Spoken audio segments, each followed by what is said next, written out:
I could have.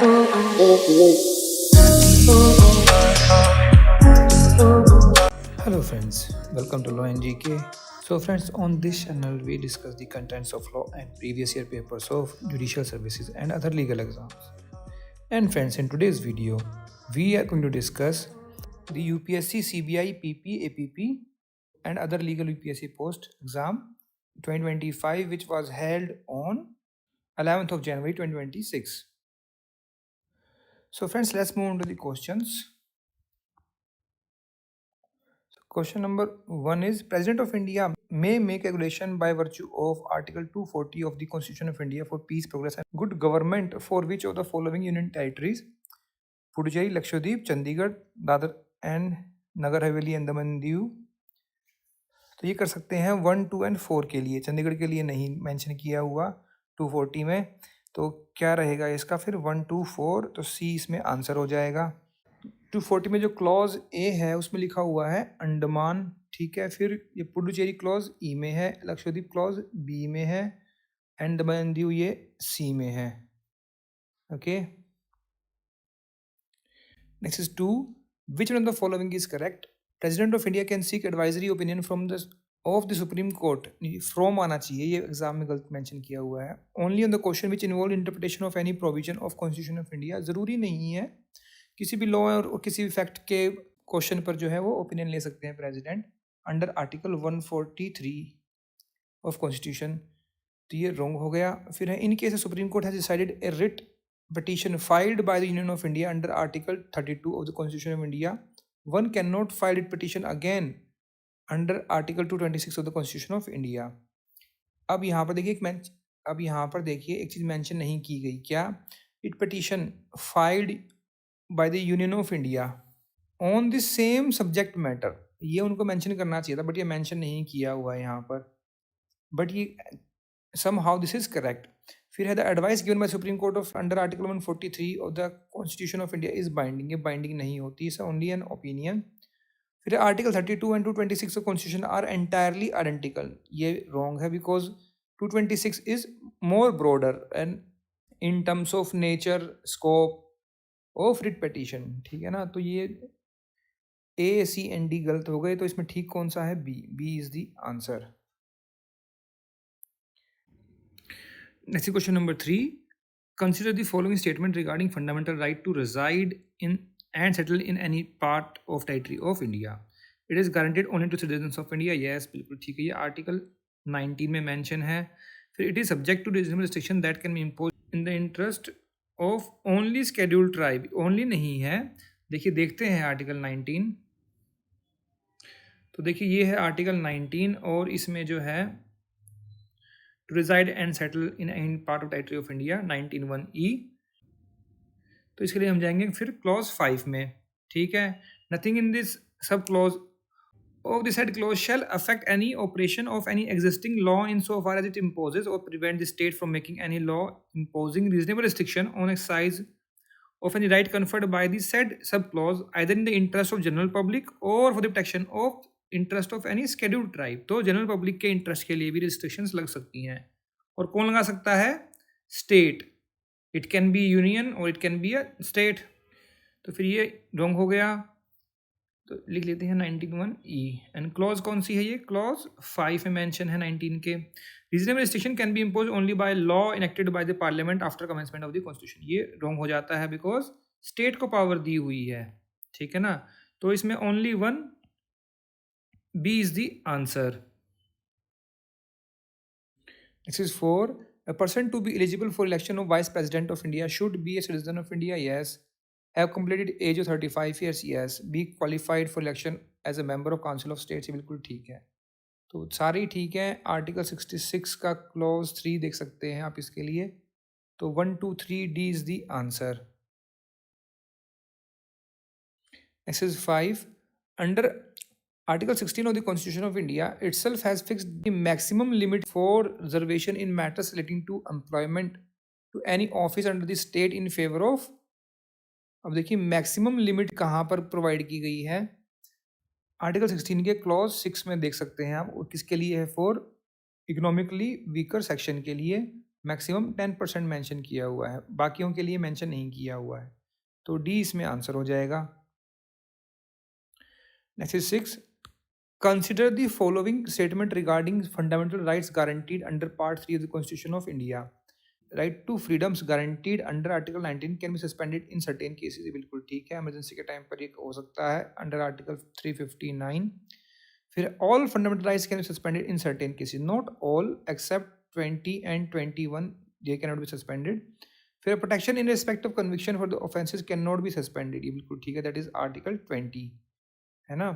तो इसमें फिर ठीक कौन सा हुआ, 1 एंड 3, तो सी इसमें आंसर हो जाएगा, करेक्ट ही पूछा हुआ है। Next is 7, which one of the following statement is not correct. A title of academic distinction can be conferred bye a state on any person, ये बिल्कुल ठीक है, आर्टिकल 18 के क्लॉज 1 में मेंशन किया हुआ है।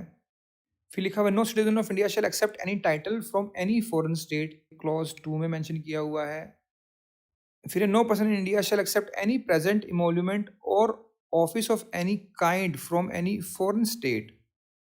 और देखिए यहाँ क्या लिखा हुआ, नो पर्सन इन इंडिया, अब सिटीजन नहीं लिखा हुआ, ये इसलिए रॉन्ग हो जाता है, ठीक है। फिर है no person who is not a citizen of India shall accept any title from any foreign state without the consent of the president while holding any office of profit or trust under the state, ये बिल्कुल ठीक है। अगर मान लीजिए कोई foreigner है और उसने कोई ऑफिस ऑफ प्रॉफिट लिया हुआ है under the union of India, ठीक है, अंडर एन स्टेट, तो विदाउट परमिशन ऑफ प्रेसिडेंट वो है, विदाउट कंसेंट टाइटल नहीं ले सकते, ये मेंशन किया हुआ है क्लॉज 4 में आर्टिकल 18 के ही। नोट करेक्ट कौन सा हुआ इसमें, C is the answer. Next is 8, constitution of India envisages minimum wage, living wage, fair wage, maximum wage, living wage भी इज दी आंसर। एक और ये क्वेश्चन कई बार आ चुका है, आप देखा भी होगा सीबीआई के एग्जाम पेपर जो मैंने पहले डिस्कस किए कॉन्स्टिट्यूशन के। आर्टिकल कौन सा है, 43 DPSP. Next is 9, which one of the following statement is correct. Council of state shell consist of not more than 238 members. ऐसा नहीं है कि टोटल कितने होते हैं काउंसिल ऑफ स्टेट्स में, 250 मेंबर्स, है ना। All the members of the council of state are elected by the members of legislature of states, ये रॉन्ग है। और not all the member, only 238 जो हैं वो इलेक्ट होंगे, बाकी जो 12 हैं वो नॉमिनेशन बाय द प्रेसिडेंट है, तो ये रॉन्ग हो गया। मेंशन कहाँ पर है, ये आर्टिकल 80 में, है ना। फिर है the representatives of UT are chosen by the administrator of the union territories concern, ये भी रॉन्ग है। फिर 12 members can be nominated by the President of India to the Council of State having special knowledge or practical experience in literature, science, art, social services, बिल्कुल ठीक है, तो D इसमें answer हो जाता है। फिर next is 10, the President of India does not have power to grant pardon, reprieves, respites or remission of the punishment in which one of the following cases। Court martial में power है, yes है। कहाँ पर दी हुई power, article 72 में, ये ए जो है क्लॉज ए है 72 में ही। फिर इन all cases way sentence is life imprisonment, इसके लिए मेंशन नहीं किया हुआ, सेंटेंस ऑफ डेथ के लिए मेंशन है। In all cases where the sentence or punishment is for the offence against any law relating to a matter to which executive power of union of India extends, ये बिल्कुल ठीक है, ये mention किया हुआ है क्लॉज बी में। Death वाला क्लॉज सी है 72 में ही, तो बी मेंशन नहीं है, तो बी इसमें आंसर हो जाएगा। Next is 11. Courts are barred from examining the validity of any law relating to elections to either House of Parliament dealing with allotment of seats to various constituencies, बिल्कुल ठीक है। Delimitation of constituency, ये भी ठीक है। Preparation of electoral rolls, ये mention नहीं किया हुआ, कहाँ पे, आर्टिकल 329 में, तो इसमें 1 और 2 करेक्ट है, तो बी इसमें आंसर हो जाएगा। Next is 12. Consider the following statement with regard to bills. A bill is pending in parliament shall not lapse by the reason of prorogation of the houses of parliament, बिल्कुल ठीक है।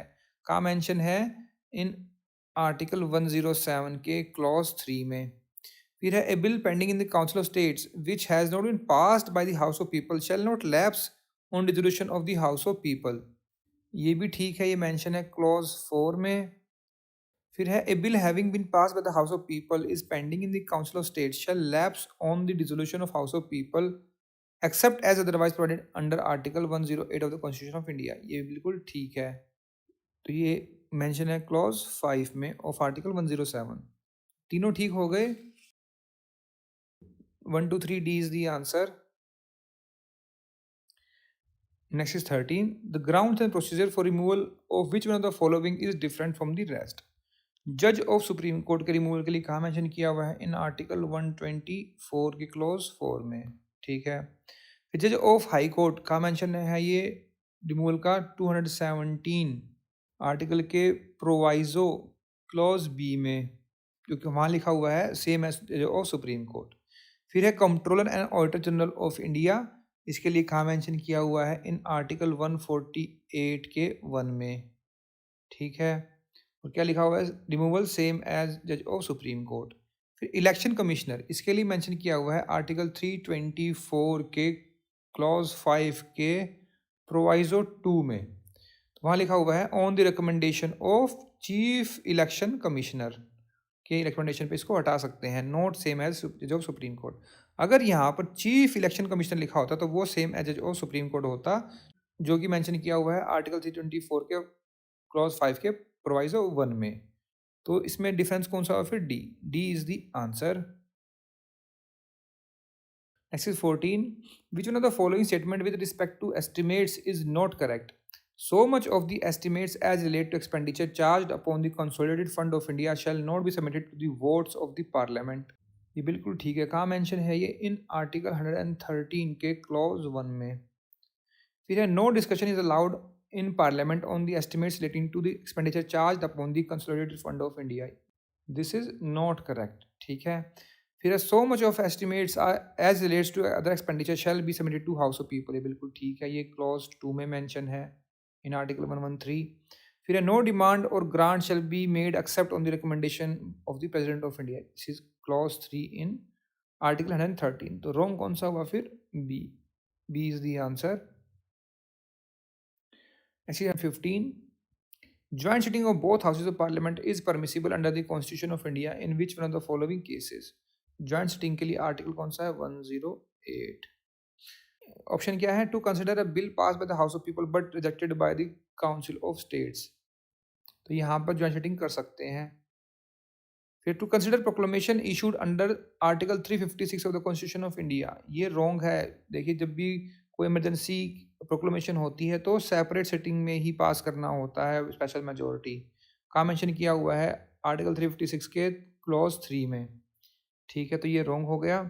फिर to consider an address for removal of chief election commissioner, ये भी wrong है, ये भी separate होगा और सेम एज जज ऑफ सुप्रीम कोर्ट है ना। फिर है more than 3 months have lapsed from the date of reception of the bill by either house without bill being passed by it. More than 6 months have lapse आना चाहिए यहाँ पर, और not either house, bill by other house लिखा हुआ है। ठीक है ना, ये रॉन्ग हो गया। फिर तो बचा गया फिर A. A is the answer. Next is 16.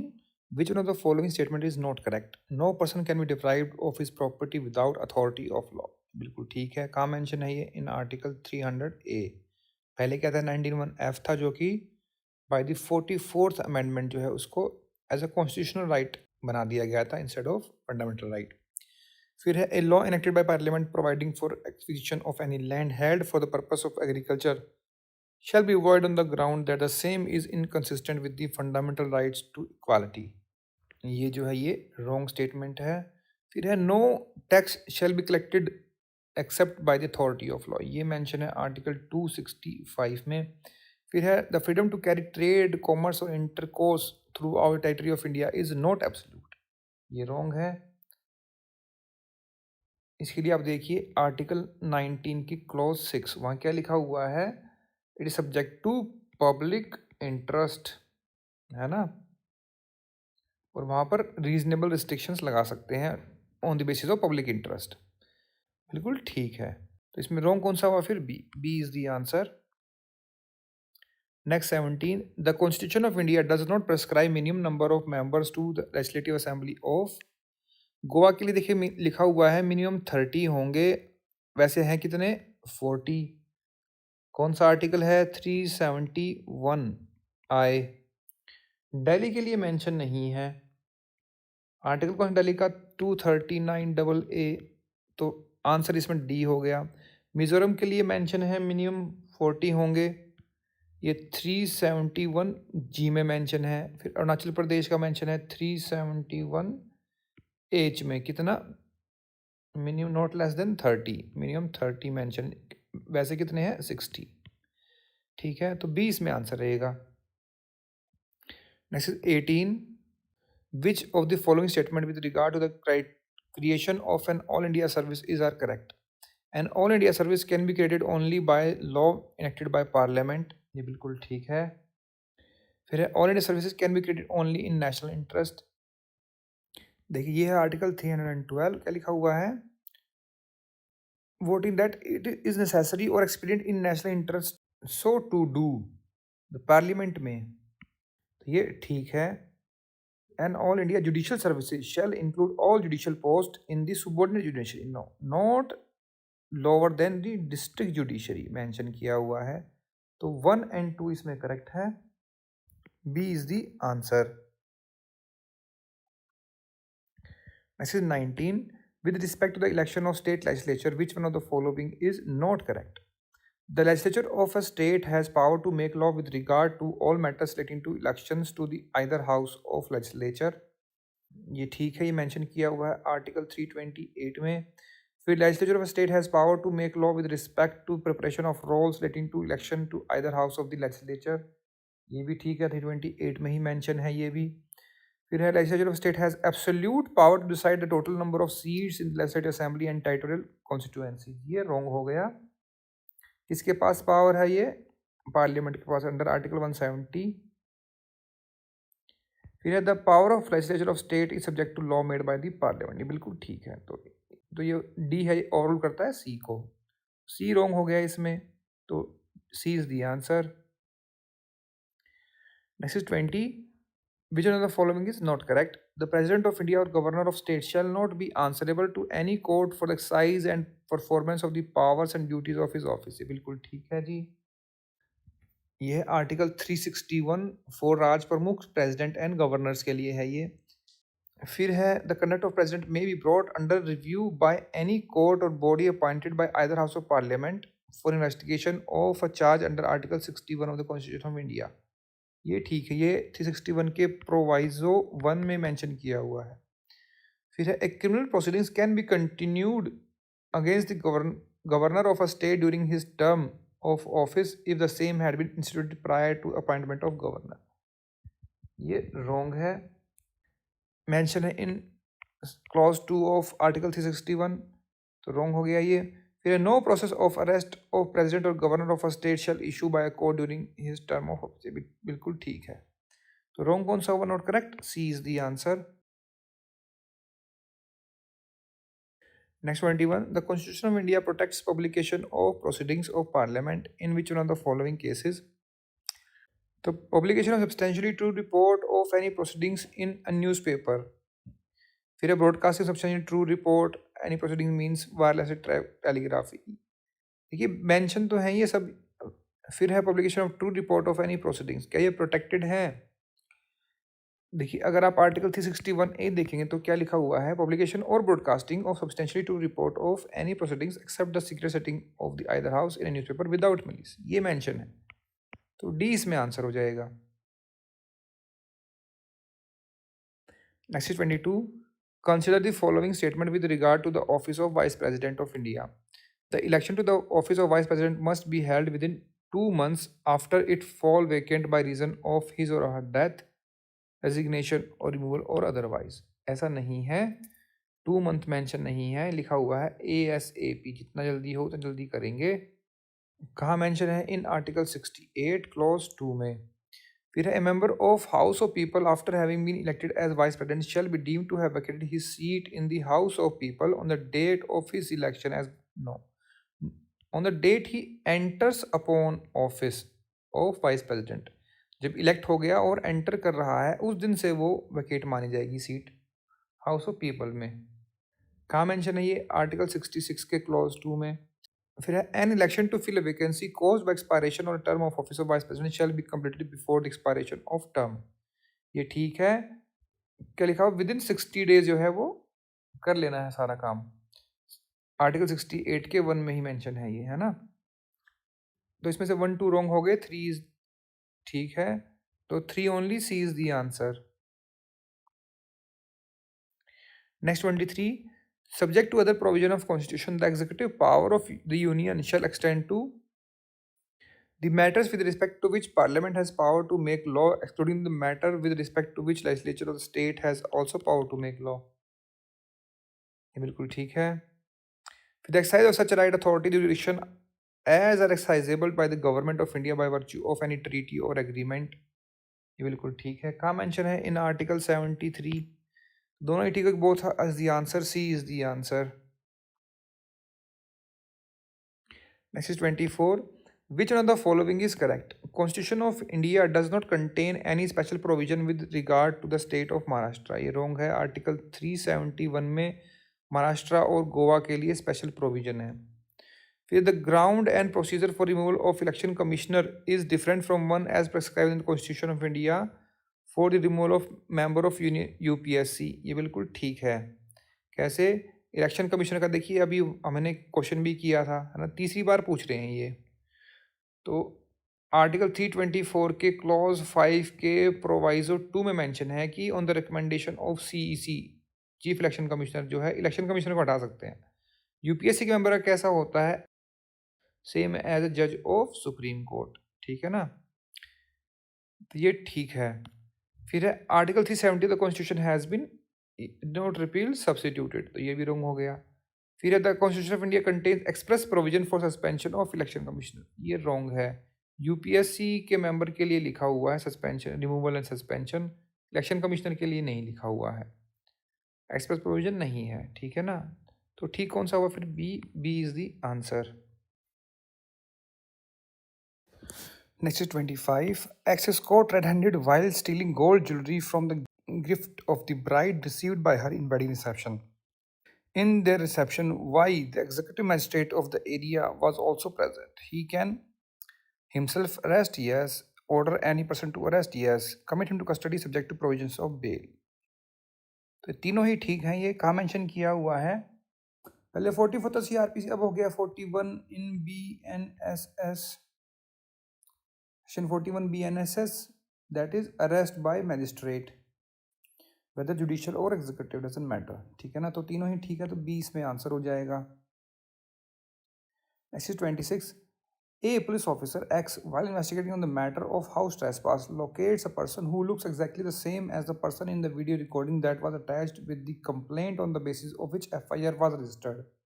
Which one of the following statement is most appropriate regarding the arrest of the person? तो X may arrest the person without warrant if he has reason to believe, ये बिल्कुल ठीक है। X may arrest the person but requires order from magistrate, या फिर X but needs conclusive proof that the person is the same, या फिर needs to verify the necessity of the video recording। ए इसमें answer रहेगा। Provision का mention किया हुआ है इन सेक्शन 35 के क्लॉज बी के क्लॉज 1 में। 35 क्या है? Power of police to arrest, है ना? In BNSS, Bharatiya Nagarik Suraksha Samhita.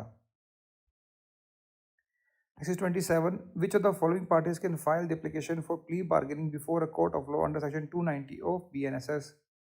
Prosecutor file करता है क्या? नो। कंप्लेनेंट फाइल करता है? नो। अक्यूज फाइल करता है।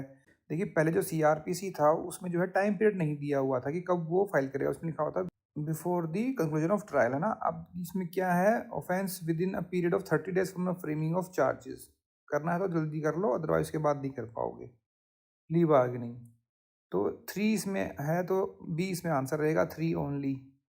सेक्शन बता ही दिया है BNSS का। Next is 28. Which one of the following regarding sentence in cases of conviction of several offences at one trial under BNSS is not correct? The punishment of imprisonment may run consecutively और concurrently, ये ऐसे mention करते ही हैं। ये कहाँ पर है अब? ये in section 25 you can see subsection 2, while deciding whether the punishment shall consecutively or concurrently the gravity of the offense must be considered, ये भी मेंशन किया हुआ है। ठीक है। ये in case of consecutive sentence, if the aggregate punishment is in excess of the punishment which the court is committed to award, the offender must be sent for trial before a high court, ऐसा नहीं है, ये wrong है। फिर even if this consecutive sentence of imprisonment exceeds 20 years, the sentence however cannot exceed the said period, बिल्कुल ठीक है। ये मैक्सिमम 20 ईयर्स तक की इम्प्रिजनमेंट हो सकती है उस केस में। तो इसमें कौन सा ठीक नहीं है? फिर सी इज़ द आंसर। अगर ज़्यादा हो रही है तो ट्वाइस ऑफ द पावर, मतलब अगर मान लो जुडिशियल मैजिस्ट्रेट फर्स्ट क्लास 3 साल की पावर है तो 6 साल तक की पनिशमेंट दे सकते हैं। देखिए ये सेक्शन 25 क्या लिखा हुआ है? Provided that no case shall such person to be sentence imprisonment for longer period than 20 years. ठीक है। The agreed punishment shall not exceed twice of the amount of punishment which the court is committed to inflict for a single offense। ठीक है ना? सी इसमें answer है। Next is 29. Consider the following statement in respect of service of summons on a firm or other occasion of individual under Bharatiya Nagarik Suraksha Sanhita। Service can be effected by serving it on any partner of such association। ये बिल्कुल ठीक है। कहाँ mention है? In section 65 के sub section 2 में।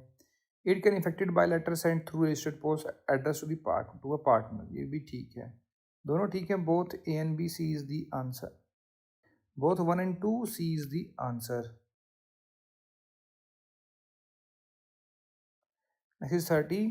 A sub inspector who operates the jurisdiction X has been directed with the warrant to arrest a person who has escaped the jurisdiction Y. The sub inspector, which is jurisdiction Y, but comes to know from the local police that the person to be arrested is already seated in a bus to leave the place. Which of the following is more appropriate step that the sub inspector may take under the BNSS? He shall take the warrant for endorsement to executive magistrate, ये करना होता है actually. फिर he shall take the warrant endorsement to officer in charge, in wrong है। he can arrest person directly, ये सबसे जो है मोस्ट अप्रोप्रिएट स्टेप रहेगा, खुद जाके उसको पकड़ ले। he shall inform the local police or destination where the bus is headed, no। सी इसमें आंसर रहेगा। बिकॉज सेक्शन 79 कहता है warrant can be executed anywhere in India, तो एग्जीक्यूशन के लिए वो डायरेक्टली अरेस्ट कर सकता है। Next is 31. Under section 85 of BNSS, when can an order for attachment of property of absconding person be issued? As soon as the information absconding person is received in the court, या फिर at any time before proclamation requiring the person to appear at the specified place time has been issued by the court, या फिर at any time after the warrant of arrest absconding is issued by the court, या फिर at any time after a proclamation requiring the person to appear at specific time and place has been issued by the court। After proclamation जो है attachment करेंगे। Attachment in लिeu of proclamation भी कर सकते हैं, but इसमें 85 में पूछा हुआ BNSS में, तो डी इसमें आंसर रहेगा। Next is 32.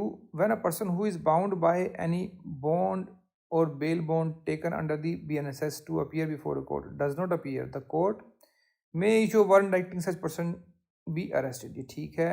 locate such person, directing such person be arrested, या फिर shall issue warrant to locate such person। ए इसमें आंसर रहेगा, यही मेंशन किया हुआ है। कहाँ पे? Section 92 BNSS। Next 33. A police officer acts while investigating in a financial fraud matter, find that one suspect has purchased a luxury yacht, कई लोग इसको yacht भी बोलते हैं, it is yacht, which X believes that the same is derived as result of criminal activity and is about to flee to a foreign country immediately. X immediately, with approval of superintendent of police, applies to the court for taking cognizance of the offense। Under section 107 of BNSS, which one of the following steps court may take? Court में issue notice calling upon person to show cause within 10 days, नहीं, यहाँ पर ये 14 days होता है time period, as why an order of attachment shall not be made. ये mention है section 107 के सबसेक्शन 2 में। द कोर्ट में by an interim order pass ex parte direct attachment of luxury yacht if it feels that a notice would defeat the object of attachment। ये बिल्कुल ठीक है, mention in subsection 5। फिर a court has to decide whether the said property is a proceed of crime। No, cannot proceed without a notice as it against the principle of natural justice। No, B इसमें answer रहेगा। Next 34, X, an inspector of police was conducting an investigation under section 116 of the BNSS for tracing some stolen precious stones like emerald, ruby and diamond। During the investigation, X finds a drum containing diamond that he believed was likely to be concealed। Which of the following can be said to be most appropriate steps that X may take? X may make an order to seize the drum। बिल्कुल ठीक है। Must seek prior approval from the court। Requirement नहीं है। X may instruct the owner to ensure that drum is delivered to the police station immediately। अच्छा, मतलब जो owner है drum का वो खुद पहुंचा दे पुलिस स्टेशन में इमीडिएटली। फिर क्या सामान पहुंचेगा वहां पे? नो। तो one only A is the answer. कहाँ मेंशन है? In section 117 of BNSS। Next 35, X has been ordered to pay an amount of ₹25 per month to his wife as maintenance under section 144 BNSS। X in the meanwhile start to live with his girlfriend। However, X readily agreed to pay the maintenance to his wife only if she agreed to live with him। Which one of the following statement is correct in this situation? The mention need not consider the ground for refusal stated by her। फिर है shall first try to reconcile between husband and wife, या फिर wife may refuse to accept the condition। Wife may be asked to accept the condition as it may result in reconciliation between the parties। सी इसमें answer रहेगा। कैसे? Section 144 के sub section 3 के proviso 2 की explanation में लिखा हुआ है क्या? अगर हस्बैंड जो है दूसरी शादी कर ली या फिर किसी मिस्ट्रेस के साथ रह रहा है तो वाइफ रिफ्यूज कर सकती है साथ रहने के लिए और उसको मेंटेनेंस भी मिलेगा। तो सी इसमें आंसर है। Next 36, a police officer report to an executive magistrate that in the locality there is a pond where a dispute is likely to arise between X and Y regarding the fishery rights on the same। Which one of the following steps shall not be taken by the EM, मतलब executive magistrate in this case? Executive magistrate can make an order in writing requiring the parties to attend the court in person or by an advocate। बिल्कुल ठीक है। कहाँ mention किया हुआ है ये? In section 164 subsection 1 में। फिर है ask the parties to provide written statement of the respective claims and facts of the actual possession of the pond. ये भी सबसेक्शन 1 में ही मेंशन है। फिर है without reference to the claim of any of the parties pursue the statement and receive the evidence, mention subsection 4। फिर ask the police concern to first provide a written statement from the parties involved. ये वाला wrong है तो D इसमें answer हो जाएगा।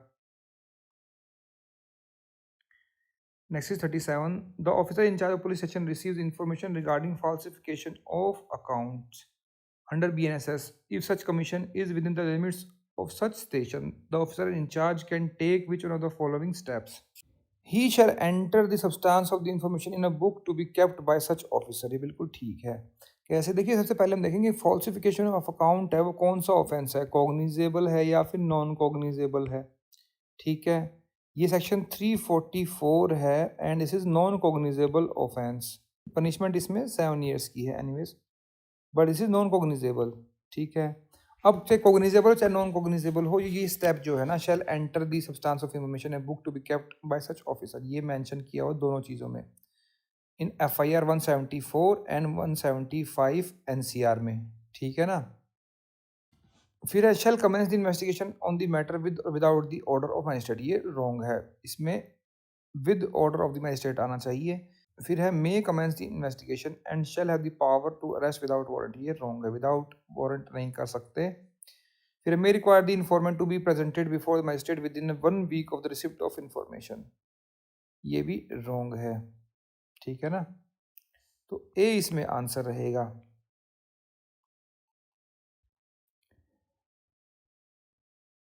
Next is 38. X is accused of obstructing Y, a public servant, in the discharge of his public function when Y was following a thief who was suspected to have taken refuge in a public hall. ठीक है. X was the gateman of the said public hall. A charge shall state the law and the section of the law against which the offence is said to have been committed. ये बिल्कुल ठीक है. कहाँ mention किया हुआ है? In section 234 के sub section 4 में. फिर shall be written in the language that is understood by the concerned parties. No, in the language of the court है. ये कहाँ मेंशन है? इन सेक्शन 134 के सब सेक्शन 6 में. फिर shall set out the manner in which X obstructed Y in the discharge of the function.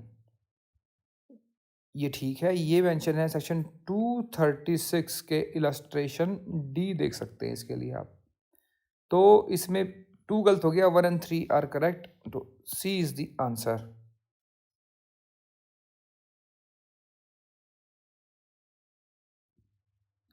Next 39. X is charged for knowingly selling goods marked with the counterfeit property mark. ये होते हैं ना ऐसे Adidas Puma नकली बना के बेचते हैं, वो वाला काम है ये. ठीक है. And is brought before the magistrate. Which one of the following is not mandatory to be followed under the भारतीय नागरिक सुरक्षा संहिता? तो देखिए, काउंटरफिट प्रॉपर्टी मार्क को सेल करना, नोइंगली सेलिंग की सेक्शन है 349 BNS. ठीक है. इसमें 1 ईयर की पनिशमेंट है. 1 ईयर की पनिशमेंट तो क्या हुआ? ये हो गया. फिर समन्स केस. ठीक है. तो समन्स केस में एज पर सेक्शन 274 क्या लिखा हुआ है? That there is no need to frame a formal charge, है ना. देख लेते हैं option. The particular of the offence of which X is accused shall be stated to him. ये बिल्कुल ठीक है. फिर X shall be asked whether he pleads guilty. ये भी ठीक है. X shall be asked whether he has any defence to be made. ये भी ठीक है. Formal charge shall be frame. No, ये रॉन्ग है. तो डी इसमें आंसर हो जाएगा. नॉट करेक्ट पूछा हुआ, नॉट मैंडेटरी. ठीक है ना. Next is 40. Which one of the following statement in the context of summary trial under the BNSS is correct? If the accused does not plead guilty, the magistrate shall record the substance of the evidence. फिर the procedure of summary trial shall be the same as the procedure of warrant case under the BNSS. ये होगा summons case का mention है section 285 के sub section 1 of BNSS. फिर a magistrate of second class shall have the power to summarily try an offence if it is punishable with imprisonment for a term not exceeding 1 year with or without fines. No, इसमें 6 months के लिए बोला हुआ है ना. और क्या है इसमें जो है हाई कोर्ट जो है वो असाइन करेगा पावर सेकंड क्लास पर, और कितनी पावर रहेगी? 6 मंथ्स की इम्प्रिजनमेंट की. ये रॉन्ग हो गया. फिर the sentence is passed in summary trial can not exceed 3 months in case of conviction. 285 के सबसेक्शन 2 में मेंशन है. तो ठीक कौन सा हुआ? A. A is the answer. Next is 41. Which one of the following statement in respect of directions of the Supreme Court in Arnesh Kumar state of Bihar is not correct? Directions are to apply to the cases under 498A of IPC or section 4 of Dowry Prohibition Act, and also to other cases where the offence is punishable with imprisonment which may extend to 7 years with or without fine. ये ठीक है. The magistrate, while authorizing detention of the accused, is to pursue the report furnished by the police officer, and only after recording satisfaction, magistrate must authorize detention. ये बिल्कुल ठीक है. The decision not to arrest accused must be forwarded to the magistrate within 2 weeks from the date of institution of the case with a copy of magistrate for reasons to be recorded in writing. ये भी ठीक है. Under 498A, judicial magistrate may authorize detention without recording reasons. अब ये जो D है, this is contradictory to B and C. तो इनमें से एक ही ठीक होगा, तो ये ठीक है. डी नोट करेक्ट हो गया. D is the answer. Next is 42. Which of the following statement according to Bharatiya Nyaya Sanhita is are correct? In order to commute a sentence the appropriate government has to necessarily take consent of the offender. ये wrong है. देखिए, पहले तो IPC में भी लिखा हुआ था, है ना. अब जो है चेंज कर दिया। अब सेक्शन 5 ऑफ बीएनएस में लिखा हुआ है कि आप जो है इसको रेफर करेंगे क्या, 474 बीएनएसएस, मतलब आईपीसी के सेक्शन 5 में लिख दिया कि सीआरपीसी में जो सेक्शन है वही उस पर लागू होगा। तो वहाँ कंसेंट की कोई ज़रूरत नहीं है, तो ये रॉन्ग हो गया। फिर the punishment of solitary confinement should not exceed 14 days at a time, ये बिल्कुल ठीक है। सेक्शन 12 ऑफ बीएनएस में लिखा हुआ है, ये पहले 74 आईपीसी में था, है ना। तो इसमें 2 ओनली ठीक है, तो B is the answer. Next is 43, X a captain of ship without any fault or negligence on his part find himself in a position where he would inevitably run down a boat sea carrying 10 passengers unless he changes his course. However, by changing his course, he would risk running down a small vessel D carrying 2 individuals which he may possibly clear. तो बताओ फिर, तो इधर ही जाना चाहिए फिर तो। Doctrine of necessity क्या है ये? Doctrine of necessity. केस कौन सा आता है? R versus Dudley and Stephens, है ना। तो the captain in good faith steer the ship away from the boat C towards the vessel D with intention preventing harm to 10 passengers in the boat C. In the light of the aforementioned facts, which one of the following is most appropriate? X can claim defense under section 14। अब एक section पूछ रहे हैं ये, BNS में कौन सा section है ये? 14, 17, 18, 19। दिस इज सेक्शन 19, तो D इसमें आंसर रहेगा। पहले 81 था इन IPC, अब 19 हो गया है BNS में। Next is 44, X entrusted with his watch to Y for safekeeping. Y sold his watch to Z without X's consent. Y shall be held guilty for committing which of the following offenses? सब जानते हैं, theft तो नहीं है, theft का mention है BNS में 303 में। This is criminal breach of trust, B is the answer. का मेंशन है in section 316 of BNS। Robbery कहाँ आ गया है? 309 में। स्नैचिंग 304, ठीक है ना, तो बी इसमें आंसर रहेगा। Next is 45, the constitutionality of marital rape exception under provision defining the offense of rape was deliberated upon High Court in which one of the following judgments? ये केस था Khushboo Saifi versus union of India. A is the answer. Joseph Shine वाला किस पे था? Section 497 IPC adultery पर, है ना। ये Indian young lawyer association versus state of Kerala किस पे? ये सबरीमाला टेम्पल केस। नास foundation versus government of NCT Delhi, जानते ही हैं आप किस पे था? 377 आईपीसी पे। और जो हाई कोर्ट की जजमेंट जो आई है खुशबू सैफी में, ये जो है स्प्लिट वर्डिक्ट था, ठीक है ना। तो अब सुप्रीम कोर्ट का रेफर, इसका डिसीजन अभी आना है। Next is 46, consider the following statement in the light of BNS. Theft accompanied with the fear of instant death is robbery, बिल्कुल ठीक है। 309 देख सकते हैं इसके लिए आप BNS में। फिर है, a thing while being attached to earth is also capable of being subject to offence of theft. No, attach तो नहीं होगा, उसको कट करके साथ ले जा रहे हैं ट्री को तो वो हो जाएगा, या फिर कोई पोल है उसको खोल के आप ले जा रहे हैं, नट बोल्ट खोल दिए तो वो हो सकता है। अटैच देगा तब तक नहीं होगा, तो ये रॉन्ग हो गया। फिर रॉबरी कमिटेड बाई 4 और मोर पर्सन इज कंसिडर्ड डकैती, 5 और मोर पर्सन, तो 1 ही इसमें ठीक है। तो अब देखिए यहाँ पर which of the following is are not correct पूछा है, तो 2 और 3 इसमें आंसर हो जाएगा, C is the answer. Next is 47, which of the following offence has been introduced in Bharatiya Nyaya Sanhita 2023? Voyeurism is mention section 77, affray in 194। Snatching का देखिए मैंने अभी बताया था, पिछले क्वेश्चन में आया था, है ना। तो ये नया है, पहले नहीं था स्नैचिंग के लिए। सी इसमें आंसर, सेक्शन ये 304 है। हार्बरिंग डिजर्टर 164 BNS में है।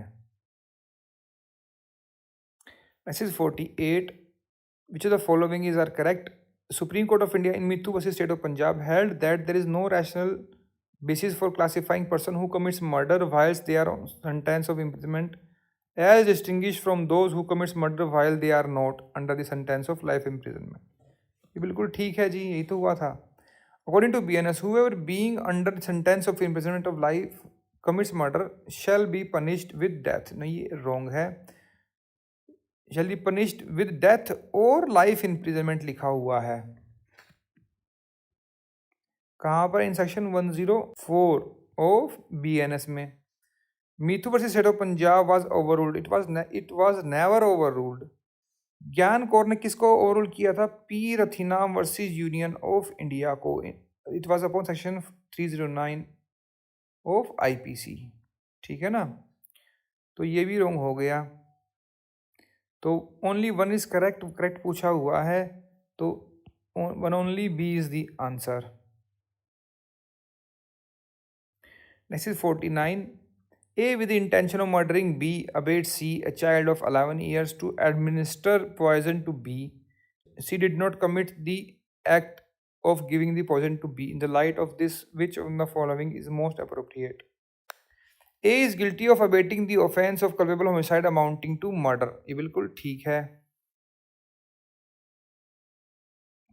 कैसे? इसके लिए देखिए आप सेक्शन 46 अबेटर, और उसमें एक्सप्लेनेशन 2 का इलस्ट्रेशन ए देखिए, प्लस एक्सप्लेनेशन 3 का इलस्ट्रेशन ए देखिए, तब समझ में आ जाएगा. आगे A is not guilty of abetment. Abetment तो है. Guilty of committing conspiracy no. Abetment murder also criminal conspiracy no. A इसमें आंसर रहेगा. Next 50. A instigates B to burn C's house. B burns C's house and at the same time commits theft of the property in C's house. According to the provision of the BNS, which of the following is most appropriate with regard to this? A is guilty of abating the burning of the house. बिल्कुल ठीक है. A is guilty of abating the burning of house and abating the offense of theft. ये wrong है. A is guilty of abating the offense of theft. No. A neither guilty. No. तो one only A is the answer. कैसे? देखिए, इसके लिए आपको देखना है सेक्शन 51 BNS और उसमें इलस्ट्रेशन B. अगर थेफ्ट जो है प्रोबेबल कॉन्सिक्वेंस होता अबेटमेंट का, तब तो वो उसके लिए लायबल होता, अदरवाइज नहीं होगा. जहाँ पर भी कोई डिफरेंट एक्ट किया गया है ड्यूरिंग दैट अबेटमेंट, तो अगर प्रोबेबल कॉन्सिक्वेंस है तो वो अबेटर दोनों के लिए लायबल होगा, अदरवाइज नहीं होगा. ठीक है ना? Next is 51. As per Bharatiya Nyaya Sanhita, which one of the following statement are correct? The offense of defamation can be committed against a dead person. बिल्कुल ठीक है जी. Imputation of anything which is true is an exception to defamation and it is for public good. ये बिल्कुल ठीक है. The constitutional validity of law on criminal defamation was upheld in the judgment of Subramanian Swamy versus Union of India 2016. ये बिल्कुल ठीक है. तीनों ही ठीक हैं. 1, 2, 3 D is the answer. अब डेफेमेशन कहाँ आ गया है? In section 356 of BNS. Next 52. As per Bharatiya Nyaya Sanhita, which of the following statement is are correct? Right of private defence extend to running the risk of harming innocent person if such a right cannot be effectually exercised without risk of such harm. बिल्कुल ठीक है. ये कहाँ mention है? अब ये mention है in section 44 of BNS. फिर right to private defence of body is right of person to defend only his body against any offence. No, not only defend his body और body of others. Mention section 35 clause A. फिर है right to private defence does not extend to causing death to the assailant if the right exercise against an assault with the intention of kidnapping. तो ये हो गया wrong. Mention kidnapping और abduction पर जो है right to private defence up to death जो है एक्सरसाइज कर सकते हैं. Mention in section 38 clause E. तो वन ही ठीक है इसमें. One only A is the answer. Next is 53. Which of the following kinds of hurt are designated as grievous under the Bharatiya Nyaya संहिता? देखिए, ग्रीवियस हर्ट का मेंशन किया हुआ है इन सेक्शन 116 ऑफ BNS. तो उसमें इमेस्कुलेशन प्रोवाइड है, परमानेंट डिसफिगरमेंट ऑफ हेड है, dislocation of tooth है, फ्रैक्चर ऑफ बोन है. ठीक है ना? तो सारे ही ठीक हैं, 1 2 3 4, D is the answer. Emasculation है क्लॉज ए में, फिर परमानेंट ये डिसफिगरमेंट ऑफ हेड है clause F, dislocation of tooth है ये जी, फ्रैक्चर भी जी में ही है। Next is 54, in which of the following instances is the offence of theft committed under the Bharatiya Nyaya Samhita. Theft under BNS provide किया हुआ है सेक्शन 303 में। स्टेटमेंट 1 क्या है? A finds a ring lying on road not in possession of any person, A picks up the ring. ये क्या theft है? It is not a theft. Mention in illustration G of section 303। फिर है 2, A gave his ring to B for repair, A takes the ring back from B without paying the cost of repair, this is theft. कहाँ mention है? In clause J of 303। फिर A cut down a tree on B's ground with the intention of taking it without B's consent. B के ground पर tree लगा हुआ था, वो उसने काट लिया, क्या है ये? चोरी है ये। इलस्ट्रेशन कौन सा है? इलस्ट्रेशन ए है 303 में। A in good faith believing that a book belongs to her, take it out of B's possession. देखिए गुड फेथ जहाँ आ गया तो वो ऑफेंस नहीं होता, तो ये नहीं है। ये इलस्ट्रेशन पी है। तो थेफ्ट कौन कौन से हुए फिर? 2 एंड 3, तो सी इसमें आंसर हो जाएगा। Next 55, which one of the following judgments discuss the offence of obscenity in re Sreeangi versus unknown. In re Sreeangi versus unknown, ये केस किस पर है? ये distress, mental anguish, domestic violence पर केस है, ठीक है। Avik Sarkar versus state of West Bengal, ये जो है ऑब्सनिटी पर है, तो बी इसमें आंसर हो गया। Varendra Kumar Ghosh versus king emperor, ये सब जानते हैं किस पर है, ये कॉमन इंटेंशन पर।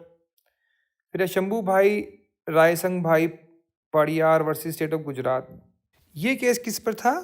पॉक्सो एंड मर्डर पर, तो बी इसमें आंसर है। Next 56, which of the following statement with regard to section 132 of Bharatiya Sakshya Adhiniyam is are correct?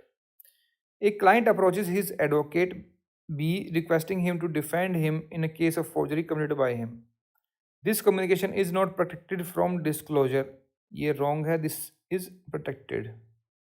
ठीक है, फिर नेक्स्ट स्टेटमेंट है a client says to advocate B, I wish to obtain possession of property by use of forge document on which I request you to Sue.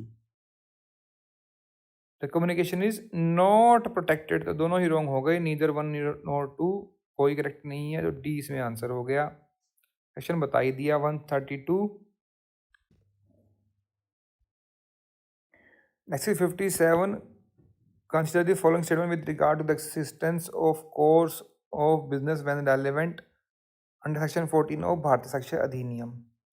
The question is whether a letter reached the addressee. The fact that it was posted in due course and was not written through the return letter office are relevant. बिल्कुल ठीक है, ये illustration B है in section 14. फिर है the question is whether the particular letter was dispatched.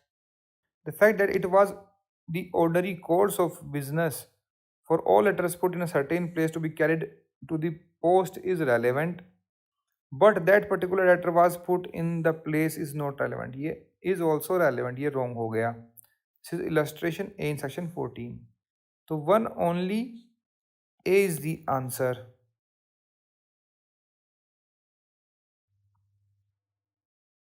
Next 58, which one of the following with regard to section 12 of Bharatiya Nyaya Samhita is not correct?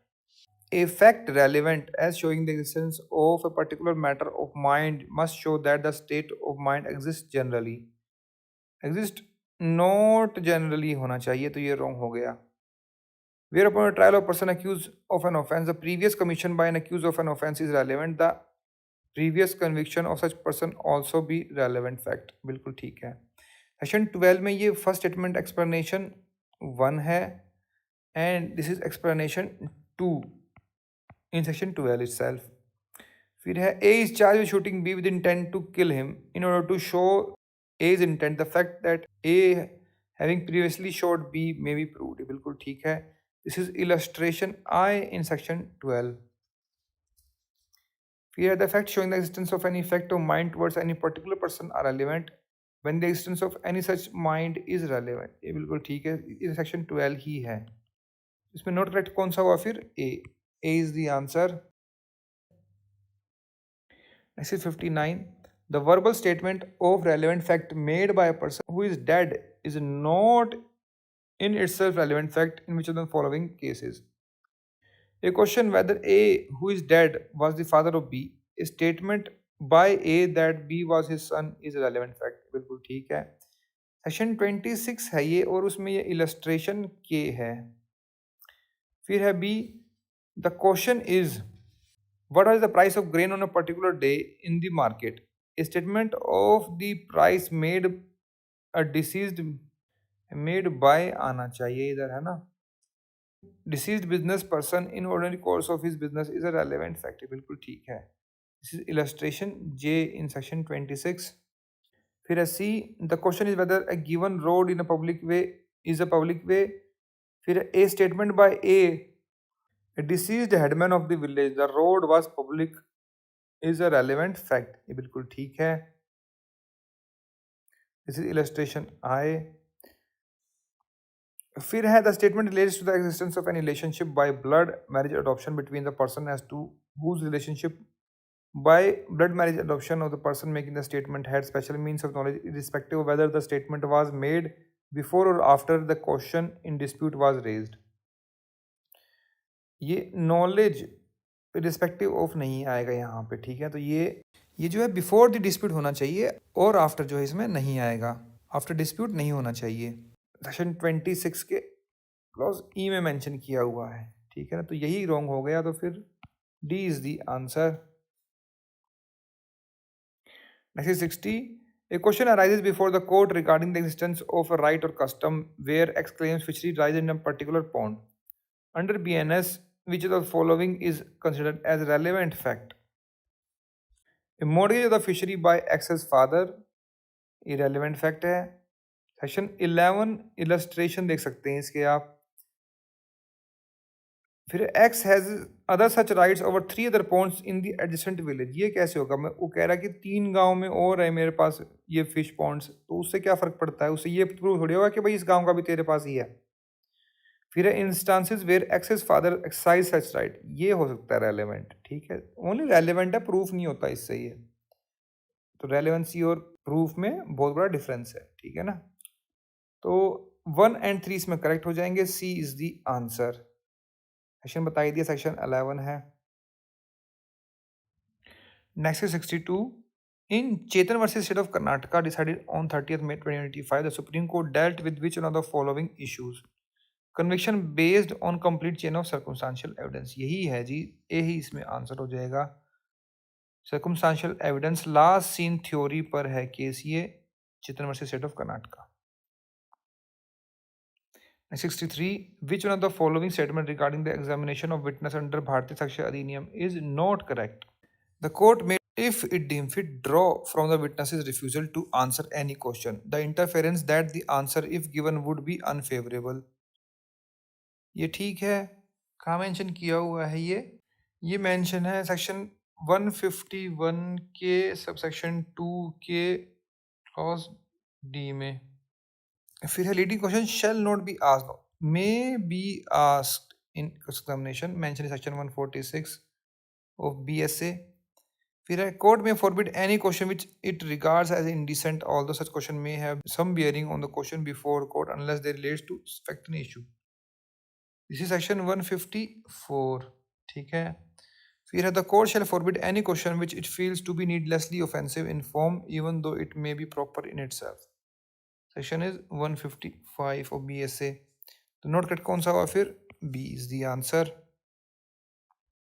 Next 64. Which of the following statement according to Bharatiya Sakshi Adhiniyam is are correct? Dying declaration can be solved basis of conviction. बिल्कुल ठीक है ये. DD के लिए कहाँ mention है provision? Section 26 subsection 1 में. पहले 32 एक था एविडेंस एक्ट में, अब ये भारतीय साक्ष्य अधिनियम में 26 हो गया है. Contents of document may be proved only by primary, no, by primary or secondary evidence. कहाँ मेंशन है? In section 56 of BSA. फिर oral account of content of a document given by a person who has seen it will be considered as a secondary evidence, not primary. तो ये भी wrong हो गया. Mention section 58 clause 5. तो correct कौन सा हुआ इसमें? One only, A is the answer. Next 65, which of the following statement according to Bharatiya Sakshya Adhiniyam is are correct? In a question whether a horse sold by A to B is sound, A says to B, go and ask C. C knows all about it. C statement is admission. ये हो गया wrong. Section 18 है ये और उसमें ये illustration है। फिर 2 है A undertakes to collect rent for B, मतलब बी ने एम्प्लॉय रखा किसको? ए को। ए क्या एक एम्प्लॉय है, ठीक है, कि भाई तुम रेंट लेके आओगे जगह जगह से, ठीक है। B sues A for not collecting rent due from C to B. अब सी जो है क्या है? एक टेनेंट है किसका? बी का। तो अब ड्यूटी क्या है ए की कि वो टेनेंट से सी से रेंट लेके आए। सी कहता है कि ए कहता है कि उसका तो कोई रेंट ड्यू ही नहीं है। A denies that rent was due from C to B. A statement by C. अब ये ए जो है ये ए स्टेटमेंट मतलब एक स्टेटमेंट है, ये ए वाला, ये वाला ए नहीं है, ठीक है ना। That he owned B rent is an admission. अब जो है स्टेटमेंट किसने दी है? सी ने। सी जो टेनेंट है वो स्टेटमेंट दे रहा है कि हाँ मैंने पैसे देने थे, रेंट देना था, तो वो क्या हो जाएगा? वो एडमिशन हो जाएगा। दिस इज सेक्शन 17 और उसमें ये इलस्ट्रेशन है। तो 2 only, B is the answer. Next 66, which of the following statement according to Bharatiya Sakshya Adhiniyam is are correct? In criminal proceedings, in the fact that the accused is a good character is relevant. बिल्कुल ठीक है। कहाँ mention है ये? अब ये section 47 में mention है इन BSA। फिर है when a party refuses to produce a document which he had notice to produce, he can use the document afterward. No, he cannot use the evidence without the consent of the or other party or the order of the court. ये mention है in section 167 of Bharatiya Sakshya अधिनियम, ठीक है। तो ठीक कौन सा हुआ? करेक्ट पूछा है तो one only, A is the answer again. Next 67, match करना है लिस्ट वन लिस्ट को, एक्सप्लेनेशंस हैं। अब ये सेक्शन कौन सा है? ये एग्जामिनेशंस के बारे में बात कर रहे हैं। Examination of witness by the party who calls him, क्या होता है? Examination in chief. Examination of witness subsequent to cross examine by party who called, re examination हो गया। Examination of witness by adverse party, cross examine हो गया। Any question suggesting the answer which the person putting it wishes और expects to receive, क्या होता है? Leading question होता है। लीडिंग क्वेश्चन कहाँ है? 146 में। ये तीनों कहाँ है? 141 ऑफ BSA में। तो आंसर क्या हो जाएगा? 2341। 2341 ये रहा, C is the answer. Next 68, which of the following statement according to Bharatiya Sakshya Adhiniyam is are correct?